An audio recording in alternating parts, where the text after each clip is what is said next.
ഞാൻ ഓപ്പറേഷൻ തൂഫാനും ബഹുമാനനായ ആഭ്യന്തര വകുപ്പ് മന്ത്രി ശ്രീ രമേശ് ചെന്നിത്തലയ്ക്കും വടകരയുടെ നന്ദി അറിയിക്കുകയാണ്.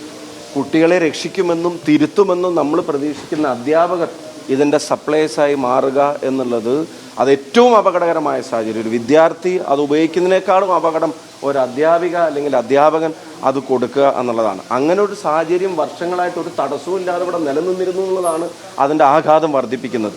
അത് കൃത്യമായി ട്രാക്ക് ചെയ്യാനും ട്രേസ് ചെയ്യാനും അവരെ നിയമത്തിന് മുന്നിൽ കൊണ്ടുവരാനും ശക്തമായ നടപടിയെടുക്കാനും ഓപ്പറേഷൻ തൂഫാൻ കാരണമായി.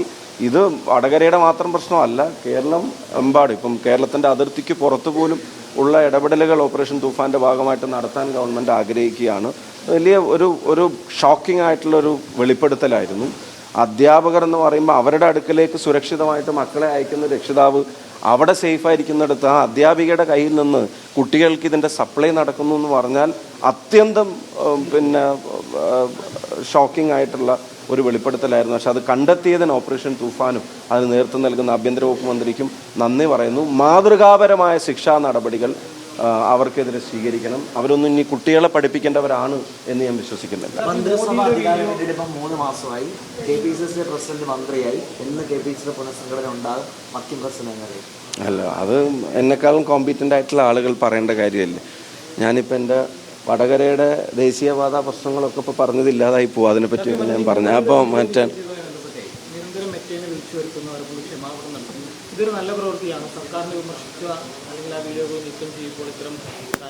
അല്ല, ഞങ്ങളുടെ പ്രതിപക്ഷത്തിൻ്റെ ആവശ്യം ടെക്നോളജിയുടെ മോഡറേഷൻ എന്ന് പറയുന്നത് പൊളിറ്റിക്കലി ഇൻഫ്ലുവൻസ്ഡ് ആവരുത്. അതിൽ രാജ്യത്ത് നിലനിൽക്കുന്ന നിയമങ്ങൾ, അതുപോലെ തന്നെ രാജ്യത്തെ കോൺസ്റ്റിറ്റ്യൂഷനാണ് അതിൻ്റെ ബേസ്. ആരുടെയും പൊളിറ്റിക്കൽ ഇൻട്രസ്റ്റിൻ്റെ പേരിലല്ല നീക്കം ചെയ്യേണ്ടതും, ആരുടെയും പൊളിറ്റിക്കൽ ഇൻട്രസ്റ്റിൻ്റെ പേരിലല്ല ബാൻ ചെയ്യേണ്ടതും, അക്കൗണ്ടുകൾ റദ്ദ് ചെയ്യേണ്ടതും, പോസ്റ്റുകൾ റിമൂവ് ചെയ്യേണ്ടതും ഒന്നും. അത് ആരുടെയാണെങ്കിലും, ഞാൻ പറയുന്നത് കട്ടിങ് അക്രോസ് പാർട്ടി ലൈൻ ആരുടെയാണെങ്കിലും അതിൻ്റെ ബേസ് എന്ന് പറയുന്നത് രാജ്യത്ത് നിലനിൽക്കുന്ന നിയമങ്ങളും ഇവിടുത്തെ കോൺസ്റ്റിറ്റ്യൂഷനും ആയിരിക്കണം.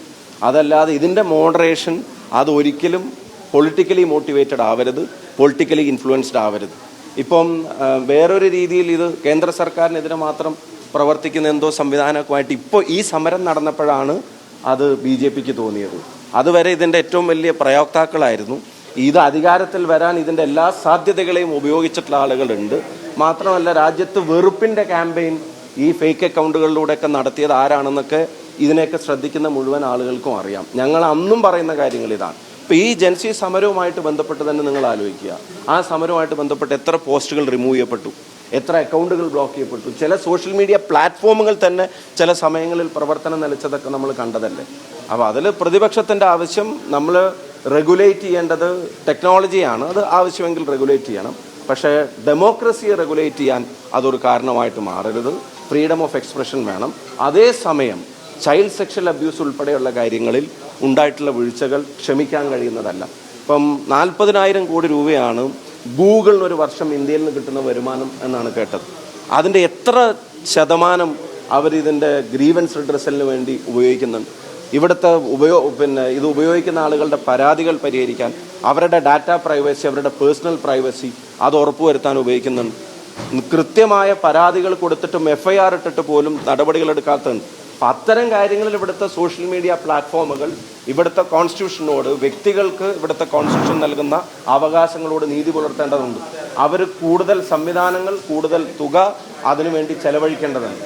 അത് കൂടുതൽ കുറ്റമറ്റതാക്കേണ്ടതുണ്ട്. അത്തരം കാര്യങ്ങളിലൊന്നും ഞങ്ങൾക്ക് രാഷ്ട്രീയമായ അഭിപ്രായ വ്യത്യാസങ്ങളില്ല. പക്ഷേ ഇത് ആവർത്തിച്ച് ഞാൻ പറയുന്നു, ഒരു കണ്ടന്റ് റിമൂവ് ചെയ്യപ്പെടുന്നതും ഒരു കണ്ടന്റ് ആഡ് ചെയ്യപ്പെടുന്നതും അതിൻ്റെ അൽഗോരിതമൊക്കെ ആയിട്ട് ബന്ധപ്പെട്ട കാര്യങ്ങളിൽ ഗവൺമെൻറ് ഇൻഫ്ലുവൻസോ പൊളിറ്റിക്കൽ ഇൻഫ്ലുവൻസോ അല്ല വേണ്ടത് എന്നുള്ള കാര്യത്തിൽ ഞങ്ങൾക്ക് കൃത്യമായിട്ടുള്ള അഭിപ്രായമുണ്ട്.